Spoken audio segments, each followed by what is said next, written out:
Welcome back to Tarot Page Philippines po. So for this video, gawin natin ang energy check ng may mga sun, moon, at rising sign na Sagittarius. So if you're new, subscribe, like, and share. At tandaan natin, the readings will be for guidance purposes. Use your free will wisely. Gamit natin si The Enchanted Map. So, ano bang message sa'yo, Sagi? Ay, we have here is number 40, follow the leader.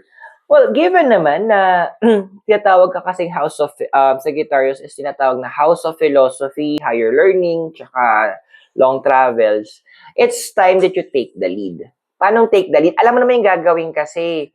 Alam mo naman yung mga instructions, yung step-by-step process. Yung ganun, na sobrang meticuloso ng sign na to. Alam nyo yung mga do's and don'ts. So, take the lead. Kasi hindi na alam ng ibang mga tao yung gagawin eh. Ando sila, karamihan naman sa paligid mo, they're in a state of confusion, andoon na emotionally, sabihin natin na overwhelmed na sila. Ikaw na kaya mong control yung emotions mo at madalas delayed yung responses mo emotionally. Kasi nga, mas pinapagana mo yung mind mo. So, it's time that you take the lead. Kung kailangan, yung kumbaga, this is the time for you to step up. May nakita kang kailangan ayusin, huwag ka na maghintay na may ibang gagalaw. Kaya mo nga napansin kasi you felt that responsibility. You have that maturity para gumalaw at gawin yung kailangan gawin.